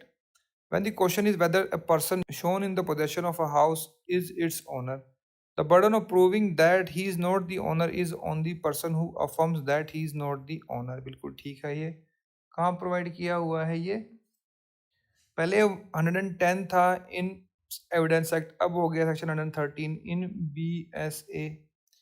फिर है the burden of proving that the case of the accused comes within the general exception in BNS is on the prosecution. No, ये किस पर होता है? Accused पर, ठीक है। सेक्शन कौन सा है? ये 108 ऑफ BSA। तो करेक्ट कौन सा हुआ फिर? One only again, A is the answer as usual. Next 69, in which of the following judgment the Supreme Court decides the constitutional validity of Section 5 of Prevention of Money Laundering Act? Director of Enforcement versus Aditya Tripathi, Manish Sisodia versus CBI, P Chidambaram versus Director of Enforcement। ये तीनों case किस पर हैं? ये bell पर case हैं, bell इन PMLA पर। इस क्वेश्चन का आंसर क्या रहेगा? B, Vijay Mandal Choudhary versus union of India 2022। Next is 70. X, a director appointed under PMLA, has reason to believe that Y was guilty of committing an offence punishable under the said act. Which of the following is not correct regarding the power of arrest? X must record reason for his belief in writing in order to arrest Y। बिल्कुल ठीक है जी। Section 19 के ही sub section 1 में लिखा हुआ है ये। फिर X shall inform Y as soon as may be the ground of arrest, ये भी सेक्शन 1 में ही मेंशन है। फिर X may arrest Y but shall first inform adjudicating authority। No, not first but immediately after, mentioned in section 19। ठीक है, तो यही wrong हो गया फिर। Y must be taken before special magistrate और जुडिशियल मैजिस्ट्रेट और metropolitan magistrate having jurisdiction within इन 24 आवर्स, ये बिल्कुल ठीक है, 19 में ही मेंशन है। तो सी इसमें रॉन्ग हो गया, not correct, C is the answer. Next 71, X was found in the possession of forged banknote in circulation and a diary containing the details of all such notes in his own handwriting. Under the PMLA, which of the following presumptions is are correct? The forged notes and the diary belongs to X and the content of diary are true. दोनों ही ठीक, दोनों ही presumption मान ली जाएंगी as per section 22 of the PMLA. तो both are correct. C is the answer. Next question number 72. A villa located in New Delhi was provisionally attached by Deputy Director appointed under the PMLA. The adjudicating authority under section 8 confirms the attachment. देखिए जो provisionally होता है वो कितने दिन के लिए होता है? For 180 days. और उसके बाद जो है एडजुडिकेटिंग अथॉरिटी या तो उसको कंफर्म कर दे अंडर सेक्शन 8 या फिर जो है कन्विक्शन हो जाए तो वो फाइनल हो जाता है। ठीक है, अब स्टेटमेंट है the attachment shall continue during the investigation subject to 180 days. अब देखिए जो अगर कंफर्म हो गया तो फिर कब तक चलेगी? 365 डेज तक।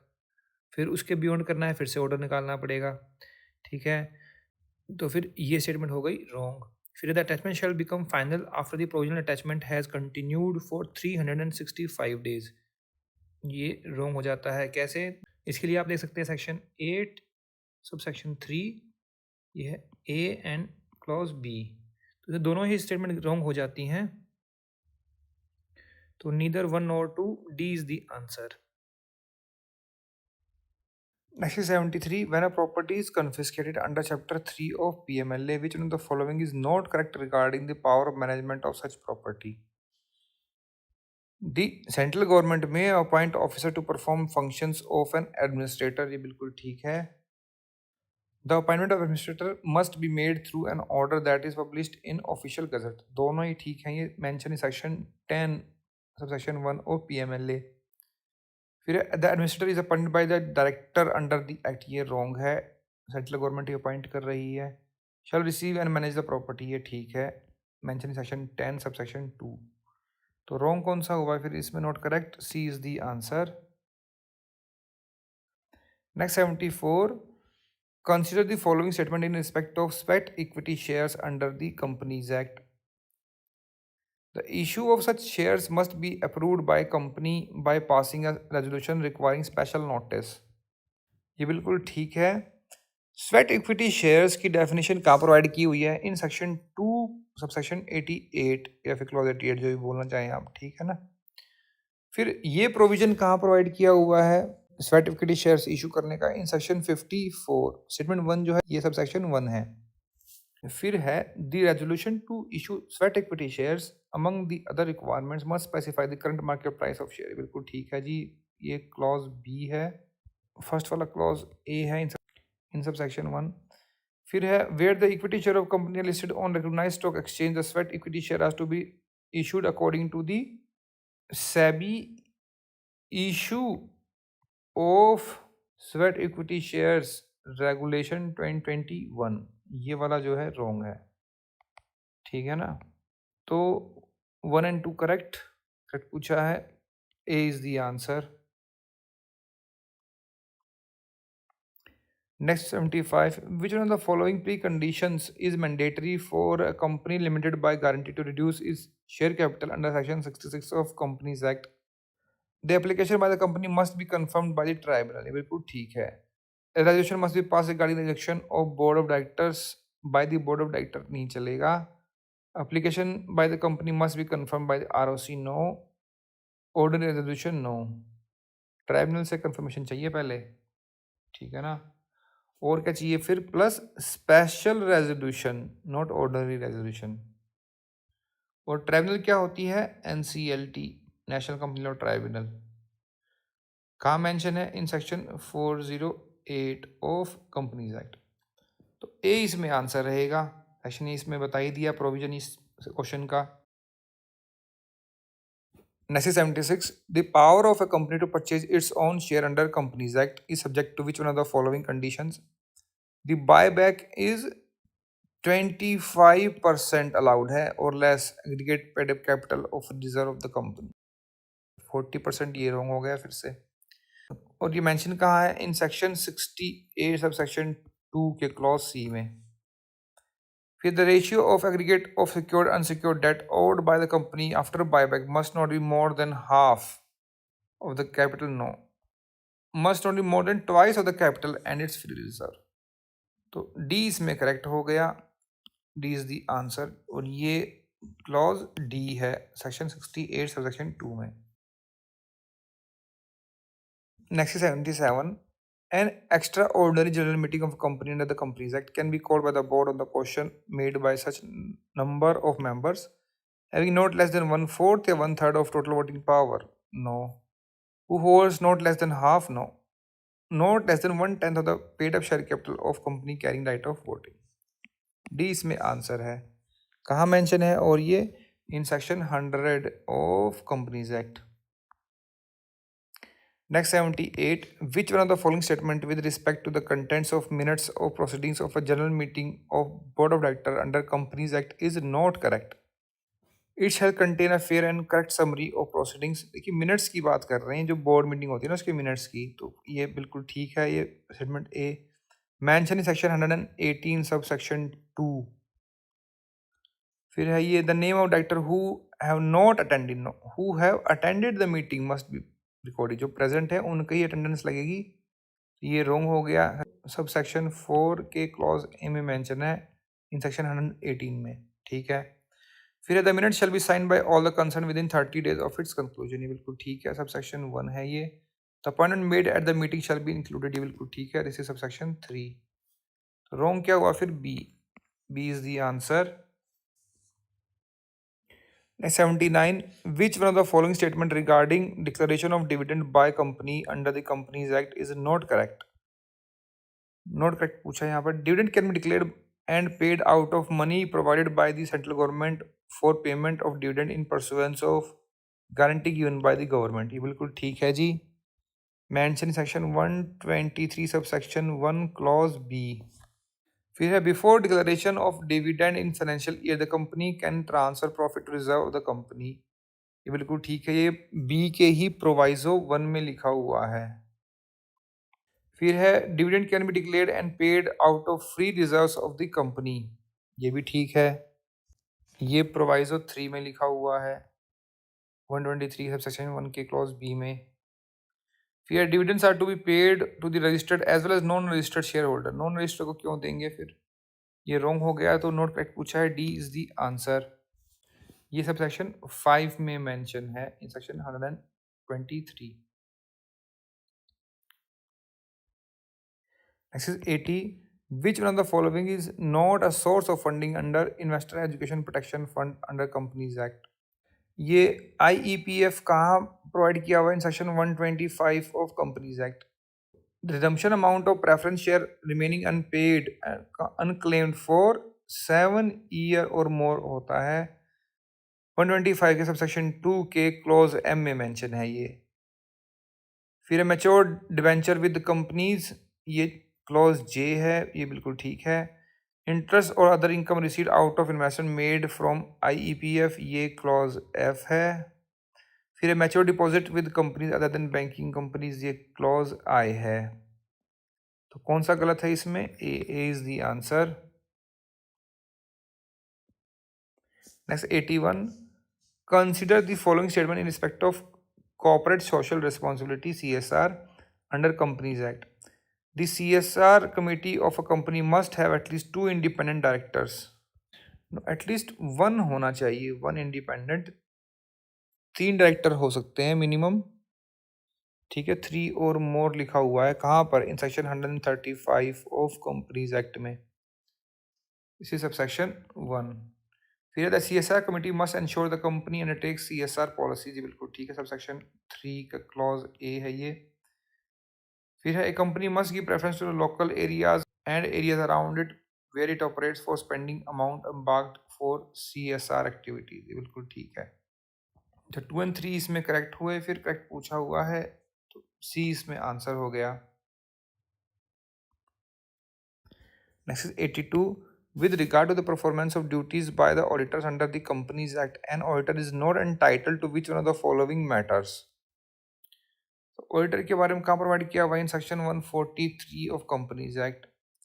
तो उसके सब सेक्शन 1 के क्लॉज बी में लिखा हुआ है क्या? Inquire whether the transaction of a company which are represented merely by book entries are fiducial to the interest of the company. बिल्कुल ठीक है।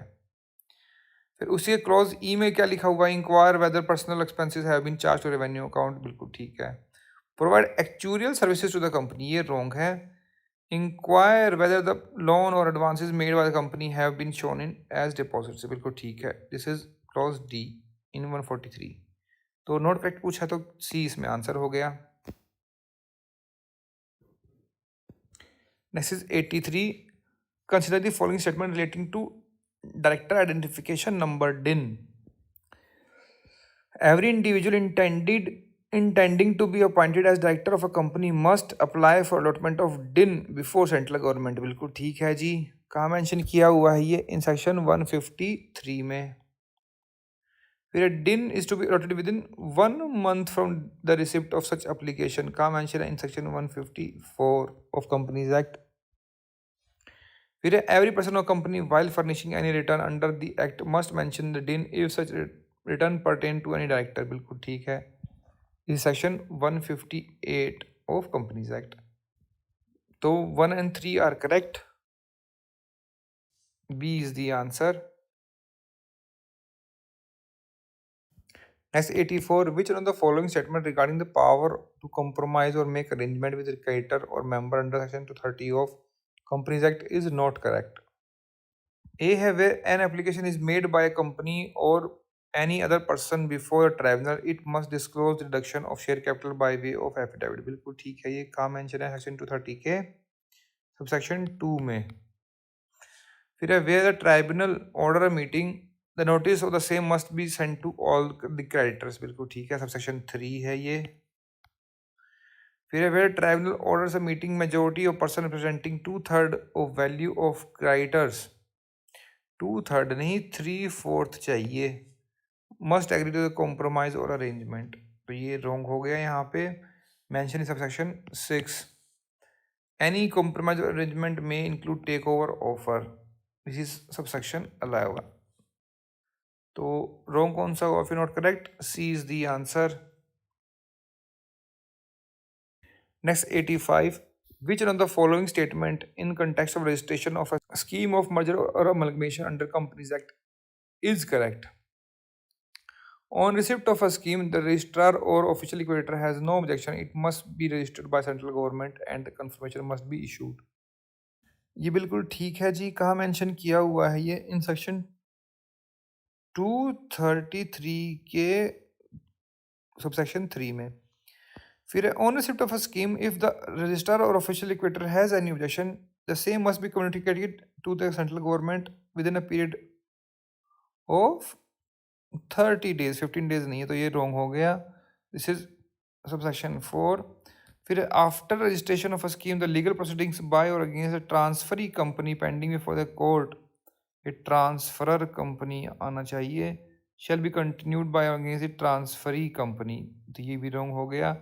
मेंशन कहाँ है ये? सबसेक्शन 9 के क्लॉज सी में। फिर है after the registration of a scheme where the scheme provides for purchase of shares held by dissenting shareholder, such amount shall become the liability of the transferee company। तो ये भी wrong हो गया। 9 के clause D में mention है ये। तो ठीक कौन सा हुआ? A is the answer. Next 86। Which one of the following statement regarding serious fraud investigation office under companies Act is not correct?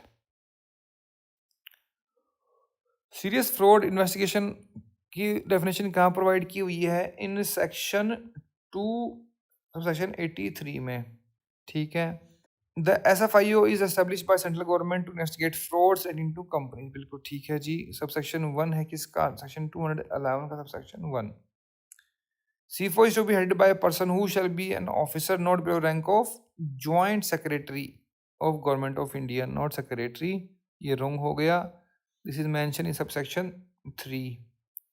फिर The SFIO may investigate into affairs of a company if the central government feel that it is necessary in public interest. बिल्कुल ठीक है। ये 212 है, section 212 sub section 1 clause C. फिर on completion of investigation SFIO must submit the report to central government. This is 212 sub section 3। तो wrong कौन सा हुआ? Not correct, B is the answer. Next is 87। अब मैच करना है, cases हैं और इशू बताने हैं कौन से रेज हुए थे।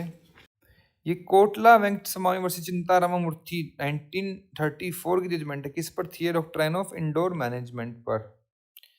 फिर एरलैंगर वर्सेस न्यू समब्रेरो फॉस्फेट कंपनी 1978 की जजमेंट है। ये किस पर थी? ड्यूटीज ऑफ प्रमोटर पर। ठीक है। फिर Tata consultancy service limited versus Cyrus investment private limited, ये केस किस पर था? ऑपरेशन एंड मिसमैनेजमेंट पर। फिर है doctor A Lakshman Swami Mudaliar versus LIC, ये किस पर था? डॉक्ट्राइन ऑफ अल्ट्रा वायरस पर। तो क्या बन गया है इसका? 2431। तो 2431 ये रहा, A is the answer. Next is 88। Consider the following statement in respect of power of tribunal under Companies Act regarding an application for relief in cases of oppression.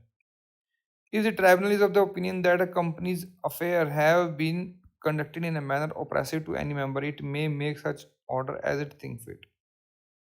ये बिल्कुल ठीक है। कहाँ मेंशन है? सेक्शन 242 सब सेक्शन 1 के clause A में। The tribunal में make an order of removal of MD of a company, बिल्कुल ठीक है।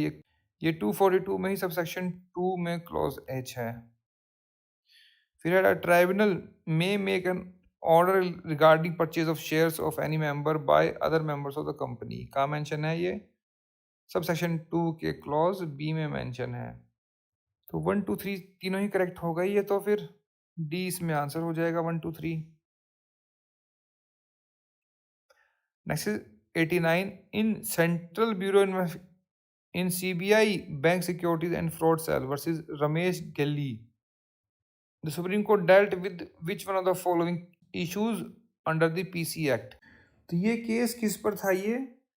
ये केस था member of parliament to be considered public servant, no purchase of government property by chief minister, no can be public servant can be prosecuted even after retirement, no higher official of private bank such as chairperson और managing director will be considered as public servant. Public function कर रहे हैं ना वो। तो D इसमें answer है। Next 90। Consider the following statement under PC act. Any public servant who induces other public servant to forbear performance of a public duty in anticipation of accepting undue advantage from any person shall be punishable under the act, बिल्कुल ठीक है। ये section 7 OPC act के clause C में mention है। Punishment कितनी है इसमें? मिनिमम 3 to 7 ईयर्स है, ठीक है ना। फिर है X abates Y a public servant to accept 50 lakh rupees over and above the application fee for granting him a liquor trade license immediately. Y, however, refuses to accept the same. X is not punishable under the act. ये तो abetment हो गया ना। Section 3B of PC act देखिए इसमें। फिर X, a sub inspector of police, is entrusted with some jewelry that was confiscated during an investigation. X plans with his brother to take one of the necklaces and sell it. However, X is not successful in executing the plan. X cannot be punished under the act. ये क्या है? ये conspiracy है as per section 3B, है ना। तो इसमें correct क्या हुआ फिर? 1 only, A is the answer again. Next is 91. X, a businessman, has applied to obtain a license for operating a cinema hall in the locality. Why the public servant, who is the dealing officer, compelled the payment of 1 crore rupees in cash and above the prescribed fees for the license to be granted. मतलब 1 करोड़ रुपए की रिश्वत मांगी है। X makes the payment but consequently posts the matter in the social media. Y immediately responds by stating that X has committed an offense relating to bribing a public servant under Section 8 of Prevention of Corruption Act 1988. अब क्या होगा?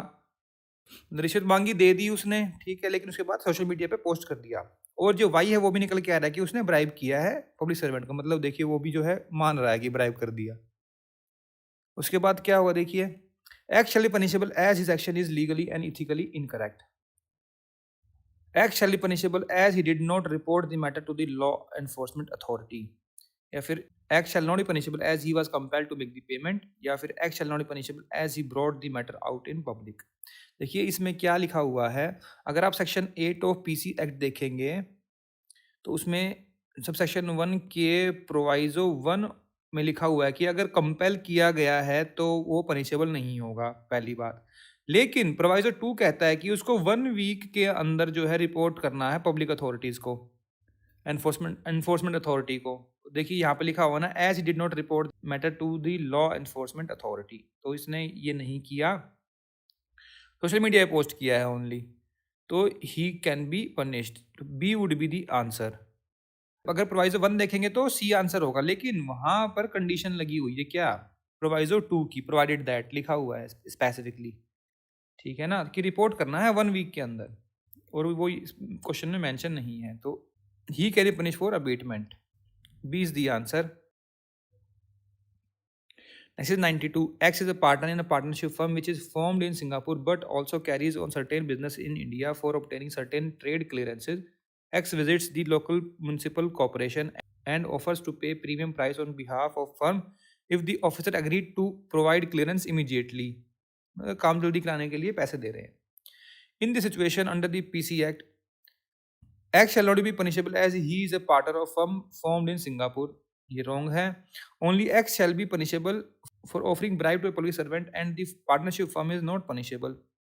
या फिर the offense of bribing a public servant will be considered to have been committed by the partnership firm.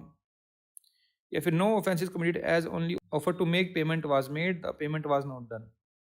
Offense तो बन गया ना abatement का, तो इसमें offense of bribing public servant will be considered. C is the answer. कैसे, section 9 का sub section 1 देखिए, फिर उसमें सब सेक्शन 3 के क्लोज ए में और सब क्लोज 4 देखिए, आपको समझ में आएगा, ठीक है ना।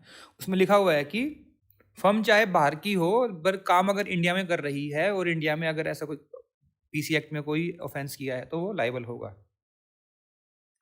अबेटमेंट तो हो ही गई ना, C is the answer. Next is 93.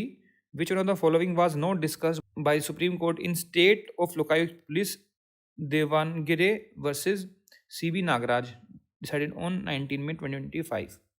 तो क्या क्या डिसाइड किया गया था इसमें?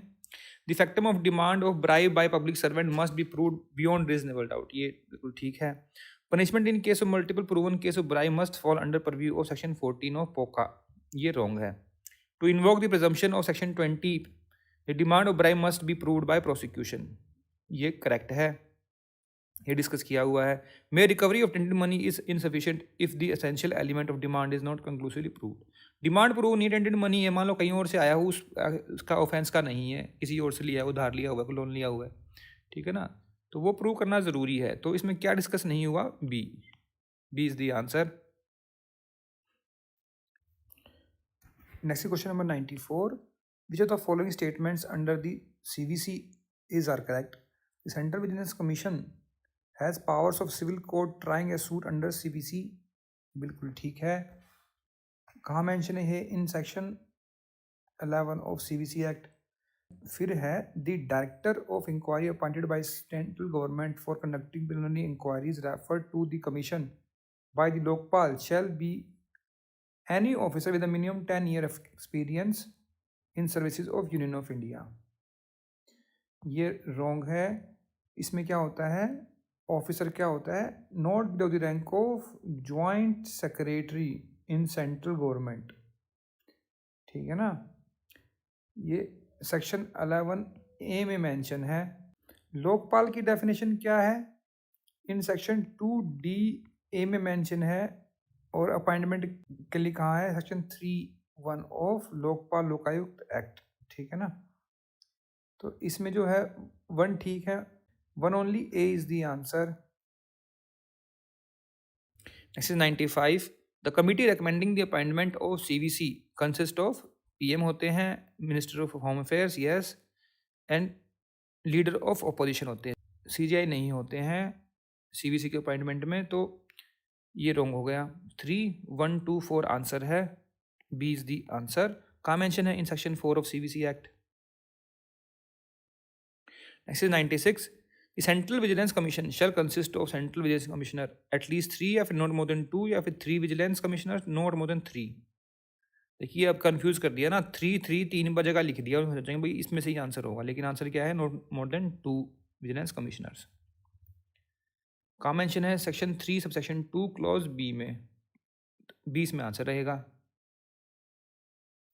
Next 97, the CVC can inquire into any complaint pertaining to an offence under prevention of corruption act against group A officer of central government. ये बिल्कुल ठीक है। फिर है exercise superintendence over the function of DSPE with respect to investigation of offence committed under PC act. ये भी ठीक है। देखिए जो फर्स्ट स्टेटमेंट जो है ये सेक्शन 8 है, सब सेक्शन 1 क्लॉज डी में लिखा हुआ है and also in sub section 2। जो नीचे का स्टेटमेंट 2 है, this is section 4 of DPSC act, वहाँ मेंशन किया हुआ है। तो दोनों ठीक है वैसे, तो सी इसमें आंसर रहेगा, both are correct.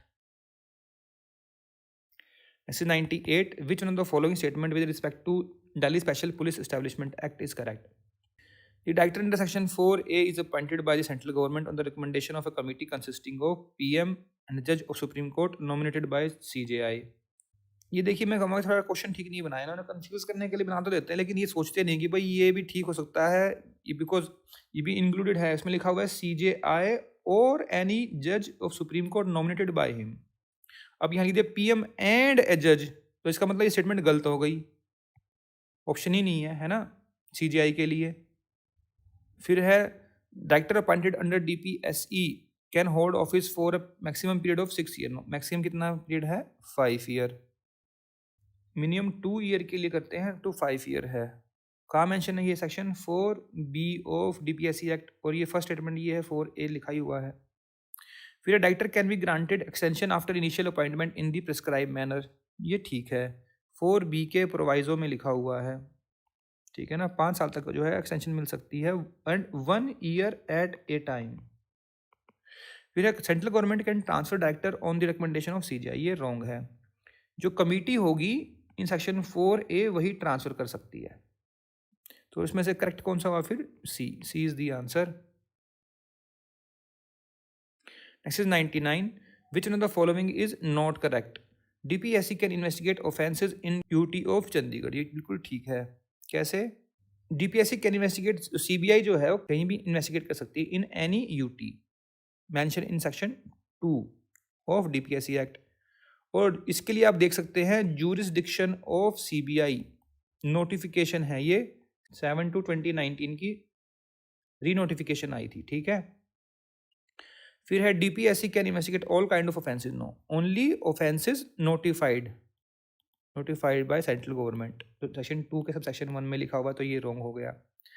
For arresting person in connection with the commission of any notified offence in UT, the member of DPSC do not have more power, duties, privileges, liabilities than the officers of UT in connection with the investigation of an offense therein।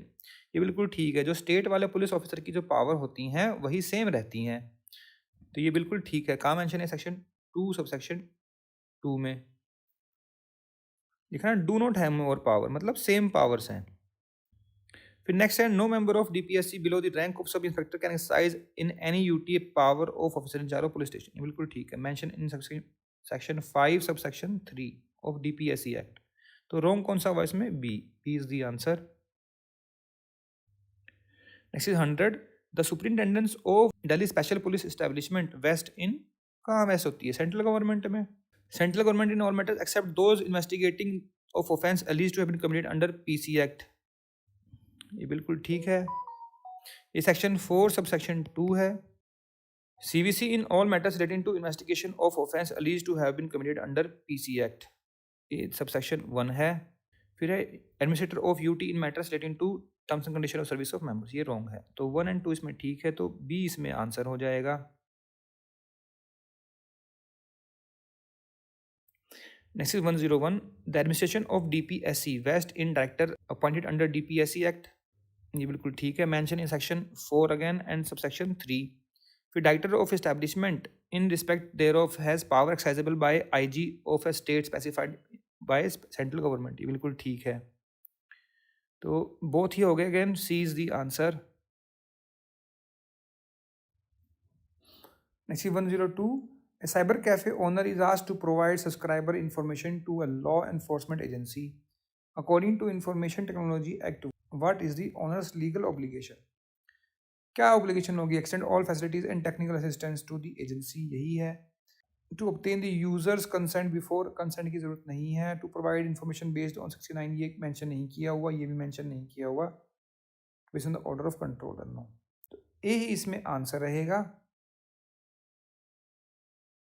Next is 103.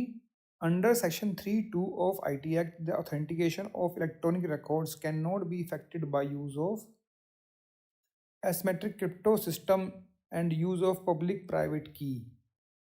ये mention नहीं है 3(2) में। Asymmetric crypto system और has function जो है वो mention है, और हैज़ फंक्शन की जो एक्सप्लेनेशन में डेफिनेशन दी है उसमें क्या क्या आता है, हैश रिजल्ट भी है और एल्गोरिदम मैपिंग भी है। तो ये फिर asymmetric crypto system, hash result और एल्गोरिदम मैपिंग ये उसमें इंक्लूड हो जाता है फिर, ये है ना। तो ए इसमें आंसर रहेगा। फिर है 104, हु एवर डिसऑनेस्टली और fraudulently make use of electronic signature of any person is punishable for which one of the following offenses under the IT Act? Punishment for dishonestly receiving stolen computer resource or communication device, या फिर punishment for identity theft या violation of privacy, cyber terrorism? This is identity theft. B is the answer. कहाँ mention है ये? in section 66C में। और punishment कितनी है? 3 year plus fine है कितना? 1 lakh।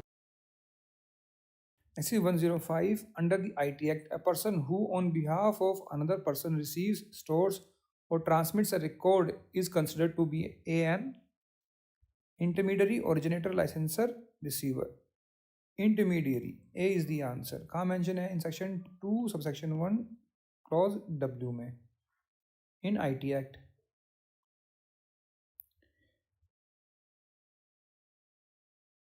Next is 106. Which one of the following is not a ground for revoking digital signature certificate DSC by certifying authority under the IT Act? देखिए, revocation of DSC कहाँ mention किया हुआ है? In section 38 of the IT Act, और वहाँ पर subsection 2 में क्या लिखा हुआ है? Where a material fact in DSC is false और has been concealed, clause A में तो रिवोक कर देंगे। अपॉन डेथ ऑफ सब्सक्राइबर तब हो जाएगा। ये जो है डेथ वाला, ये सबसेक्शन 1 के क्लॉज बी में मेंशन है। फिर है subscriber hold a private key corresponding to a public key listed in the DSC, तब नहीं होगा, ठीक है ना। तो that is not a ground. Certifying authorities private key was compromised, this is mention in subsection 2 clause C. तो कौन सा मेंशन नहीं है? C is the answer. जो सी वाला है ये मेंशन है in section 36 of IT Act। SC 107, consider the following statement in respect of appellate tribunal under the IT Act. The provision of Limitation Act shall as far as possible apply to appeals made by appellate tribunal, ये बिल्कुल ठीक है। Section 60 में mention है ये इन IT Act। फिर है the appellate tribunal established under the Telecom Regulatory Authority Act is to be appellate tribunal for the act, ये बिल्कुल ठीक है। सेक्शन 48 में मेंशन है ये, और टेलीकॉम रेगुलेटरी अथॉरिटी में सेक्शन 14 में ट्राइब्यूनल को इस्टेब्लिश किया गया है। कहीं पूछ ले कोई। फिर the appellate tribunal shall not be bound by the procedure laid down by CPC, ये बिल्कुल ठीक है। का मेंशन है सेक्शन 58 ऑफ IT Act में। तो तीनों ही ठीक हो गए, फिर तो 1 2 3 आंसर हो जाएगा। ए इज द आंसर। ऐसी 108, critical information infrastructure means a computer resource incapacitation or destruction of which shall not have debilitating impact on which one of the following? National security पर होता है, पब्लिक हेल्थ पर होता है, economic पर होता है, ट्रैफिक डेटा पर नहीं होता है ना। तो सी इज द आंसर होता, पर यहाँ मेंशन नहीं है सेक्शन 70 में of IT Act। Next is 109. Which one of the following is not the reason for which central government may authorize to monitor and collect traffic data under Section 69B of IT Act? To enhance cyber security कर सकते हैं, for identification analysis of prevention of intrusion कर सकते हैं, spread of computer contaminant ये कर सकते हैं, maintain friendly relation with foreign state ये नहीं कर सकते तब, है ना? तो डी आंसर रहेगा। ये वाला इसके लिए कौन सेक्शन है? 69 of IT act. Next 110, which one of the following is not a power of the competition commission of India? Inquiry into acts taking place outside India affecting competition in India, section 32 में mention है power. ये power to issue interim orders 33 में mention है। Power to review its own orders ये mention नहीं है। To recover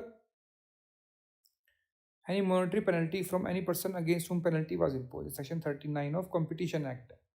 तो कौन सा मेंशन नहीं है, नोट पूछा है तो C is the answer.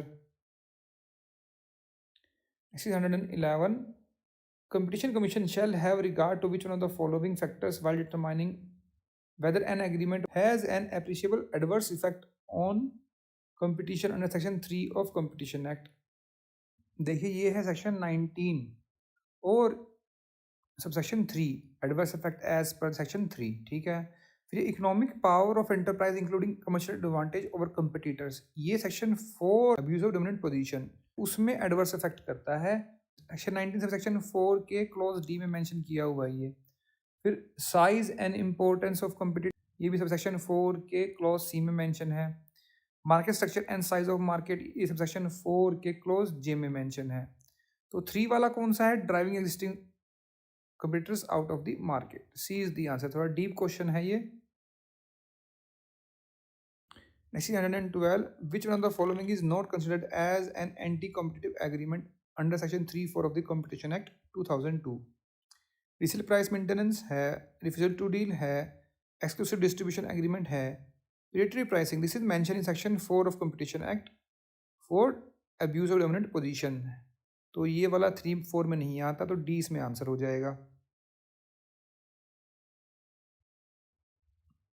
113, which one of the following actions have been treated as abuse of dominance under section 4 of the Competition Act, where an enterprise or a group directly or indirectly impose unfair discriminatory condition in purchase or sale of goods or services, section 4A में mention है ये।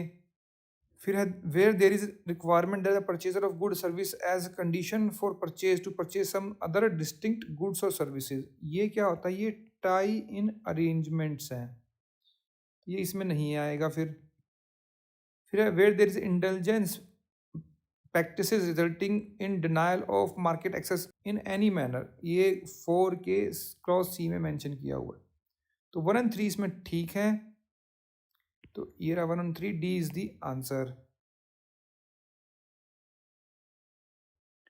Next 114, in order to ensure that an enterprise does not abuse its dominant position, the competition commission may not provide which one of the following matters under section 28 of the competition act? The transfer or vesting of property rights, liabilities or obligations, ये इसके सब 28 के sub section 2 के clause A में mention है। फिर the creation, allotment, surrender and cancellation of any share, stock और securities, ये मेंशन है क्लॉज सी में। फिर the market share in the relevant market of the person और enterprise in combination, individually and as a combination, ये section 20 में mention है sub section 4 के क्लॉज एच में, तो ये वाला नहीं होगा। फिर नॉट प्रोवाइडेड है ना। The amendment of the memorandum of association और article of association of any other instrument relating to business of any enterprise, ये 28 के 2 के क्लॉज ई में ही मेंशन है। कौन सा मेंशन नहीं है? C is the answer. Next 115, Competition Commission shall not have regard to which one of the following factors while determining the relevant geographic market under section 19 of Competition Act: exclusion of in-house production, regulatory trade barriers, adequate distribution facilities, and transport cost। Section 19 के sub section 6 में mention किया हुआ है ये। तो क्या क्या करते हैं? रेगुलेटरी ट्रेड बैरियर, ये क्लॉज ए में है। फ्री एडवोकेट फैसिलिटी वाला ये क्लॉज डी है, ट्रांसपोर्ट कॉस्ट क्लॉज ई है। एक्सक्लूजन इन हाउस प्रोडक्शन ये सबसेक्शन 7 में मेंशन है, तो ए इसमें आंसर रहेगा। ये सबसेक्शन 7 में क्लॉज डी है। Next 116, supreme court in competition commission of India versus Scott glass India private limited decided on 2025 relates to which one of the following provision of the Competition Act 2002? Cartels पे है या फिर anti competitive agreement पे, abuse of dominant position, regulation of combination. Abuse of dominant position C इसमें answer रहेगा। Next 117, under the Environment Protection Act the central government has the power to direct closure prohibition regulation of any industry operation और process. बिल्कुल ठीक है जी। Stoppage और regulation of supply electricity और water और एनी अदर सर्विस, ये भी ठीक है, दोनों ही ठीक है। का mention section 5 of Environment Protection Act, ये पहली बार पूछा है Environment Protection Act CBI APP के एग्जाम में, तो बोथ 1 and 2 हो जाएगा इसमें, C is the answer. Next 118, failure to comply और contravention of any provision of Environment Protection Act or any order or direction passed under it is punishable with fine extending to 1 lakh rupees। देखिए section 15 है और क्या mention किया हुआ है वहाँ पर, in respect of each such failure be punishable with imprisonment which may extend to 5 year और 5 year का imprisonment है, और fine extending to 1 lakh rupees और both, तो ये ठीक है। फिर एडिशनल फाइन लग जाएगा विच में extend to 5,000 rupees for every day during failure to comply और कॉन्ट्रावेंशन ऑफ प्रोविजन और ऑर्डर कंटिन्यूज, ठीक है। फिर उसके बाद imprisonment extending to 10 year if failure to comply और कॉन्ट्रावेंशन और the provision continues beyond 1 year, तो ये गलत हो जाएगा, ये 7 ईयर्स की इम्प्रिजनमेंट है, यहाँ पे 10 नहीं है, सेक्शन 2 में मेंशन है ये 15 के, तो 1 and 2 are correct, C is the answer, 1 and 2 only. अब ये आंसर हमने दे दिया यहाँ पर, ठीक है, दे तो दिया, but this is totally wrong. कैसे? आप सोच रहे होंगे रॉन्ग कैसे, तो लिखा ही हुआ है सेक्शन में। देखिए सेक्शन में ये नहीं लिखा हुआ है, सेक्शन 15 जो है वो चेंज हो गया है विद इफेक्ट फ्रॉम 1 अप्रैल 2024, और यहाँ पर जो है चेंज कर दिया गया है। अब जो है 15 जो है penalty for contravention of provision जो लिखे हुए हैं, ये एनी ऑर्डर डायरेक्शन गवर्नमेंट की, तो वहाँ कितना फाइन है, shall not be less than 10,000 rupees और अप टू 15 लाख रुपीज़ का फाइन कर दिया है 15 में। अब उसके बाद चेंज क्या हुआ है, 15A आ गया, वो किस 15A किसके लिए है, कंपनीज़ के लिए, पेनल्टी ऑन कंपनीज़ है ना, कॉन्ट्रावेंशन बाय कंपनीज़। फिर 15B कॉन्ट्रावेंशन बाय गवर्नमेंट पे भी है ये, ठीक है। तो अलग अलग फाइन एंड पेनल्टीज़ कर दिए गए हैं। तो ये जो है एक रिपील्ड लॉ से क्वेश्चन पूछ लिया है यहाँ पर, तो मैं कहूँगा कि ये ठीक नहीं है। ओके ठीक, ऐसा होना नहीं चाहिए था, बट ये हो गया। ऑब्वियसली मैंने नया रिसेंट वाला जो है डाउनलोड किया, तो वहाँ पर तो ये दिखाई नहीं कुछ प्रोविजन, फिर मैंने ओल्ड वाला देखा, क्योंकि नीचे देखा ना उस पर 1424 से अमेंडमेंट आई हुई है इसमें, ठीक है ना। So this question could be deleted.